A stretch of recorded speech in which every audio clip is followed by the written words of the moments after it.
Somaliland was a British protectorate from 1884 to 1960. Upon independence on the 26th of June 1960, popular demand compelled the leaders of British Somaliland and Italian Somaliland to seek unification, which resulted in the formation of the Republic of Somalia on the 1st of July 1960. The unification of these two territories later proved to be a volatile matrimony after the accession into power of the military regime, which committed atrocities against the people of Somaliland.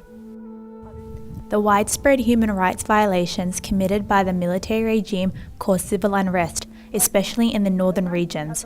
As a result, an ensuing resistance struggle led to the overthrow of the incumbent government and gave an opportunity for the northern regions to discuss their future relations with the southern regions in a conference which took place in Bordeaux in 1991.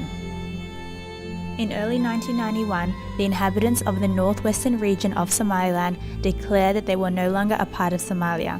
This gave rise to a sovereign state against the backdrop of fragmentation, chaos, and continued bloodshed. The monumental conference in Bordeaux ended with the birth of Somaliland, marking its independence for the second time since 1960. This led to various clans that reside in Somaliland to seek lasting social reconciliation. After 39 national conferences, Somaliland successfully built a government with functioning institutions. A new era began, which saw the birth of a nation with a stable political environment and a transforming economy. A progressive society determined to alter its socio-economic situation was instilled into a nation torn by war. The next major step towards formal statehood was the adoption of the Somaliland Constitution in 2001, a document that was ratified in a national referendum. Afterwards, Somaliland took its place as a new nation, not only in the East African region, but in the entire continent as well. Even though the country has recovered from a disastrous civil war, there is a need to continue social reconciliation, since it is apparent that the effect of the civil war on society now poses as an impediment towards the overall development in Somaliland.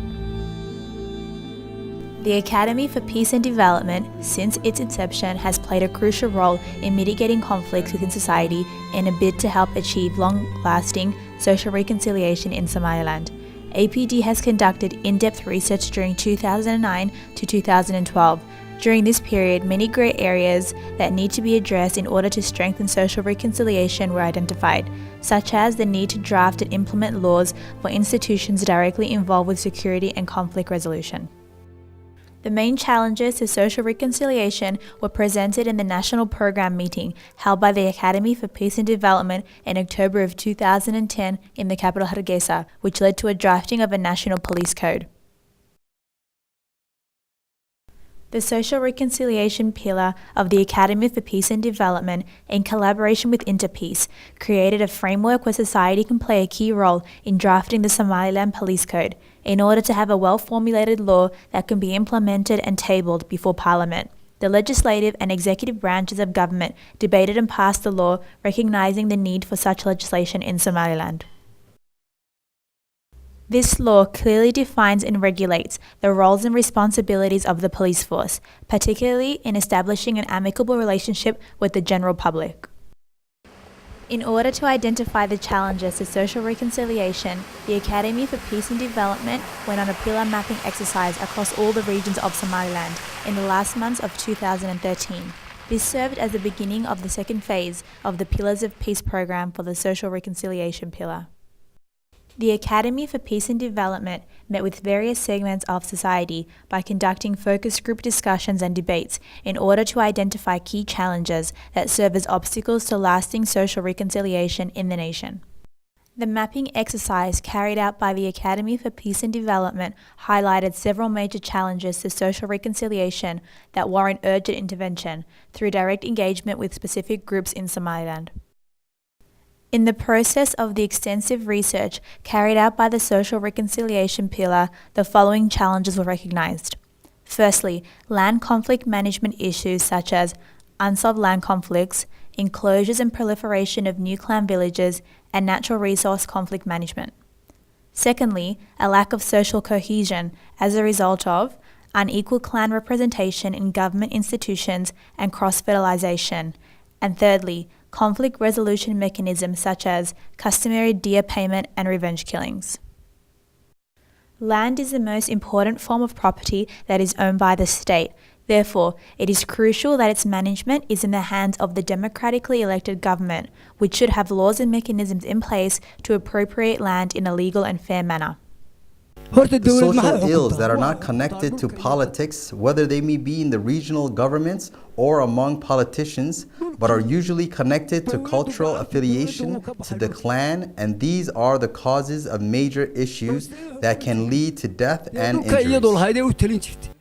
Unfortunately, after the Civil War, land management fell into the hands of various clans in Somaliland, who assumed control over the land in which they reside.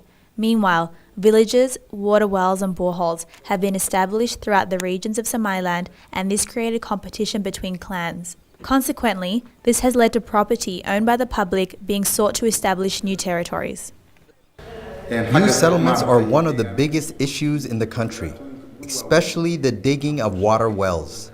Two clans normally disagree over the matter. The clan interested in establishing a new settlement will engage in digging the water well, despite having full knowledge that there is a conflict of interest over the matter. This quickly develops into clan wars and results in casualties.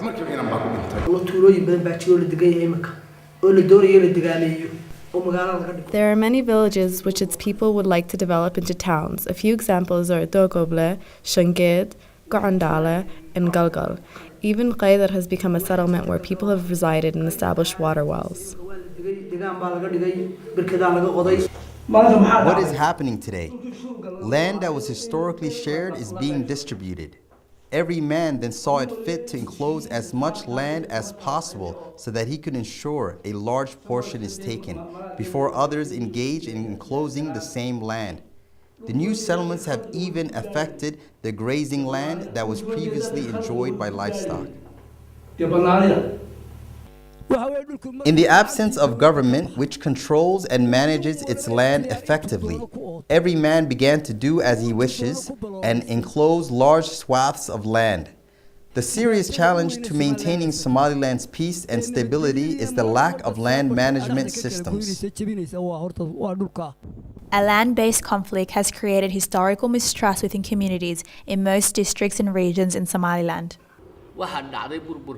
After the collapse of governance, what has transpired is that the agriculturists have begun to not only claim grazing land adjacent to their farms, but also claim large portions of land which they are not entitled to. Standing issues which have raised serious concerns is that individuals have enclosed off land based on their interest and ability to exercise power over others, and government intervention in the matter is non-existent. There are no clear laws and regulations to govern over land claims. The issues that arise here quickly turn into clan disputes, which warrant the government to intervene over minuscule issues such as two clans disputing over ownership of grass. Land issues are more prevalent today because individuals were not enclosing land as large as a kilometer. The number of enclosures have increased today. We would have reached out to the agriculturist communities earlier, which have voiced their grievances in the matter. However, there aren't many of them. Besides, a more serious issue is the expansion to large areas of land that were not appropriated by government and told how much land they own. The social ills that are not connected to politics, whether they may be in the regional governments or among politicians, but are usually connected to cultural affiliation, to the clan, and these are the causes of major issues that can lead to death and injuries.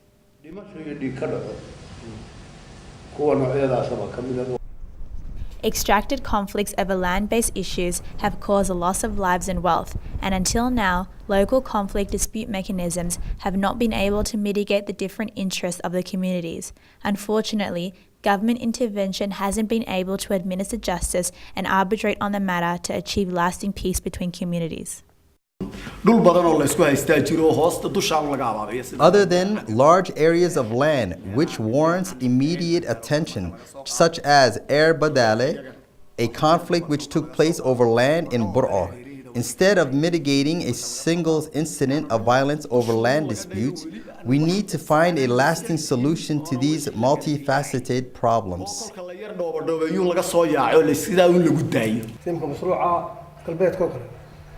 At this point, what I'm talking about is residential areas where conflict exists in the western parts.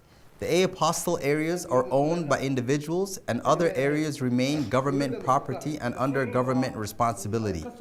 This was not a place previously owned by any individual at all. However, tribalism between two clans in this area resulted in killings and many serious problems taking place.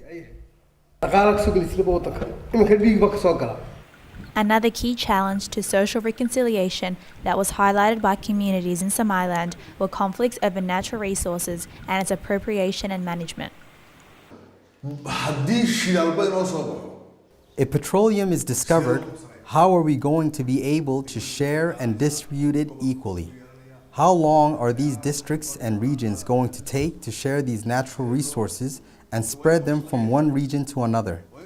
We all know what happened in Berbere, when the residents were told that a cement company would start rebuilding and constructing factories.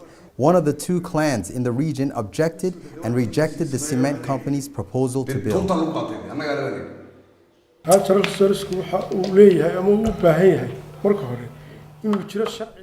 Natural resources must have rules and regulations in order to manage it efficiently. Without these rules and regulations, natural resources will not have the protection of the law to govern them and will remain untapped and untouched until these rules and regulations are established and followed.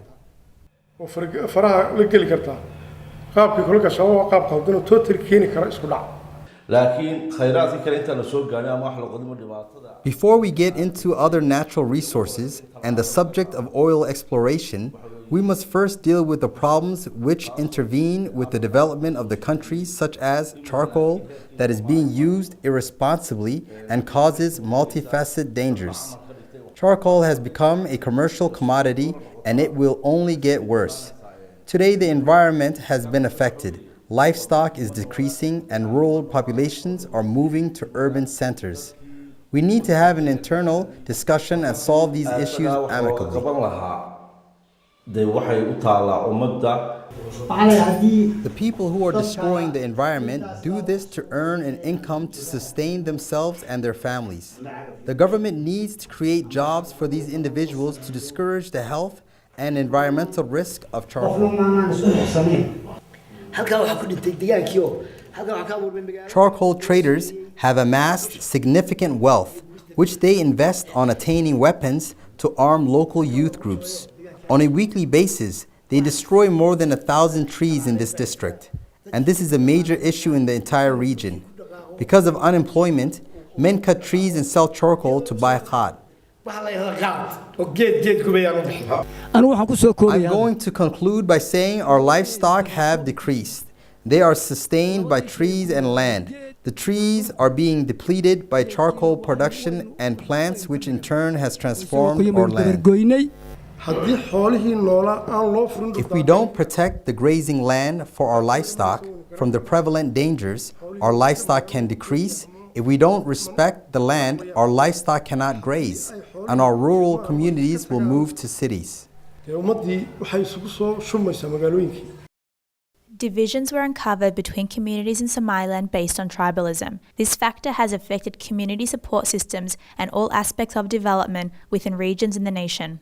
I believe the Somali people are cursed because of the way we use tribalism. The reason being Allah subhanahu wa ta'ala said, use clan to know your lineages and roots, not to inflict harm upon one another. When I differentiate between tribe and tribalism, tribe clans are mentioned in the Quran as a means to identify your ancestors. What destroys this tribalism, which is used in a destructive manner, which is the number one cause of conflict and instability.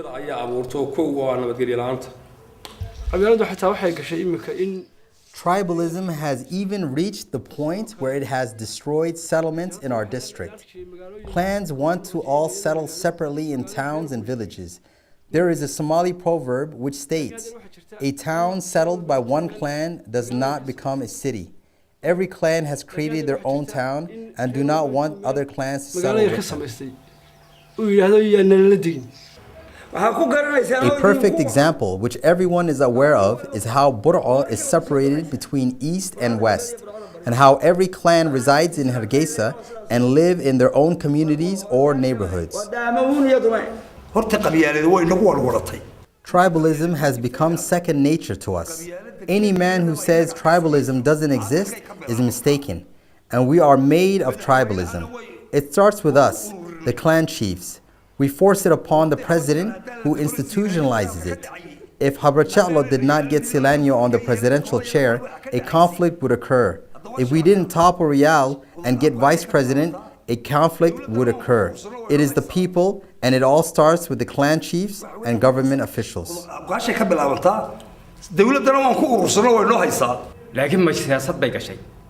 Tribalism has become part and parcel of politics.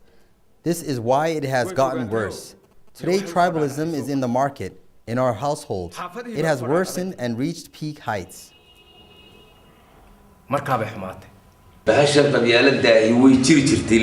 The only time tribalism was at the forefront was when someone was affected by it.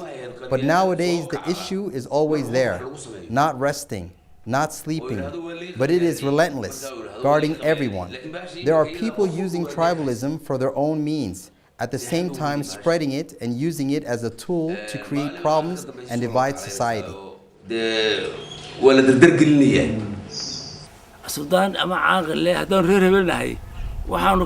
A sultan or chief proclaiming, "If we are this clan, we have endorsed this person in the media," only further encourages tribalism.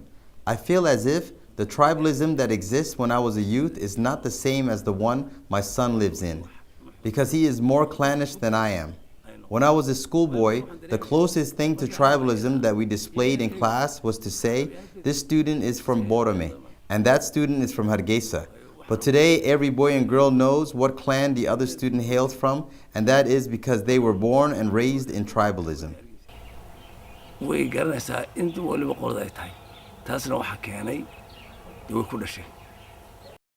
The mapping exercise conducted by the Academy of Peace and Development has also shed light on the power-sharing disparities within the communities that reside in Somaliland. It has become apparent that a majority clan dominates the top government seats, and this poses a major obstacle to social cohesion and tranquility. Tribalism has become ingrained in us. We all claim we want justice and reconciliation. When you focus the allocation of seats in the government, in all honesty, it is represented by one clan, and it is not a government which represents every clan. The country is not shared. Somaliland has not even reached some regions. We have to start reconciliation to discuss the allocation of seats amongst the communities which live in the country. Politically, we haven't allocated anything fairly. They were not present when we allocated seats based on 50%. Today they are here. But we have transitioned from a clan-based political system to a multi-party democracy. Apart from the cabinet of ministers, we no longer allocate government seats based on clan quotas and representation. Why?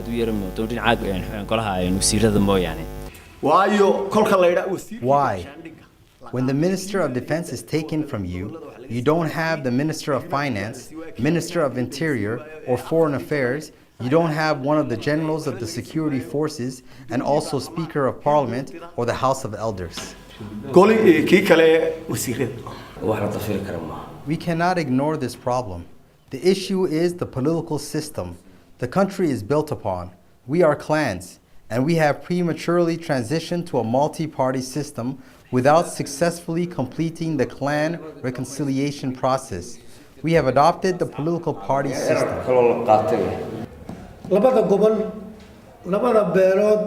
The two regions and the clans that live there, it seems, are ignored at times, and every government focuses on central clan.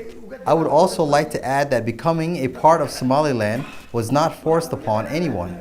and everyone should fulfill their civic duties for their nation. intii Somaliland hore jirtay baa laga hadlayaa dan walba Somaliland waajibkiisa daa ka qaato xagga power sharing kana way jirtaa in lagu kala badan yahay dadku ama iyagu Power sharing is not allocated equally in the region, and some clans have more representation than others. If it is because of a lack of participation or other reasons, this fact cannot be denied. However, power sharing can be lopsided and the system can still work. For example, the Ottoman Empire and the Abbasid Empire were the same because they successfully administered justice. Power sharing waxaa duu kala bato islaam baynu nahay waynu ku qanci karaa laakiin waxa uu qofku dadka gaarsiin kara waxa weeye cadaaladda. Conflicts based on extracted strings of revenge killings is a common occurrence in Somaliland. This has created tension within societies and in most cases often do not get solved in customary conflict resolution mechanisms. Revenge killings is a major cause of concern to social reconciliation as countless individuals have been killed, injured and maimed as a direct result of this deadly cycle. Today in Somaliland, when someone is accused of murder, the aggrieved family is responsible to maintain the individual while incarcerated. It is absurd. Are they at peace or is there resentment between the two parties? After 23 years, we are in a constant struggle to maintain peace and stability. We need to strengthen our institutions and solidify our gains. A man believes he can kill another man because he has clan insurance, and there is a high possibility that he may continue his life without being prosecuted. The offender's clan will simply ask the aggrieved clan, "Are you going to accept compensation?" There are numerous known situations in which compensation is not paid forthwith, and this quickly results in the occurrence of revenge killing.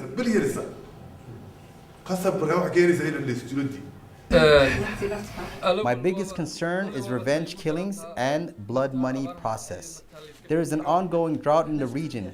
Clans here are extremely antagonistic towards one another, and revenge killings are a common occurrence. And this is the prevailing situation. The diya paying process unsuccessfully needs attention by the elders. The elders all need to come together and reach a solution to standing issues. Let's support each other and understand the magnitude of the situation. The elders are losing support within their populace. Pay the compensation as you wish. Take a chance and pick one of your two choices. The judgment we passed down last year between Mus Tarwa and Bih Karwa still stands. Pay the compensation. Why hasn't it been paid yet? When there are issues between communities, such as revenge killings, you cannot say there is peace and stability. There are tensions which can ignite at any moment, as you said. It would be ideal to calm the flames and reach a lasting settlement to long-standing issues. However, it is more difficult to mitigate historical grievances between communities, which is always a thorn in our side. A common occurrence here is the individuals that tell others to stop activities which place a negative omen with the society, are the ones that create injustices within the society. A poor person is forgotten within the jail system, while an individual backed by a powerful sultan or chief or has a rich family member is set free immediately. Only the poor serve out jail sentences. There are investigators. Investigators file a report to the courts after completing their investigation, and the courts in return adjudicate on the case based on the findings in that report, and after conducting oral examinations, I am not convinced with the result of my case. I harbor grievances towards the way the chairman of the court handled my case. I believe he had his mind set on my guilt from the beginning of the case till the end. When good culture and ethics is applied by a person with adequate knowledge in Islam, the parties involved within the adjudication end up accepting the results and the verdict laid down. When a religious scholar hands a clan issue, both parties accept the verdict laid down. However, Our courts involve lengthy adjudication processes, and the parties rarely accept the verdict passed down by the courts. mana dhammaanayso kumana garcayo marka I would like to offer a few words of advice to the Academy for Peace and Development, and that is to protect justice, accept my debates, views, and opinions, and add it to your research, God willing.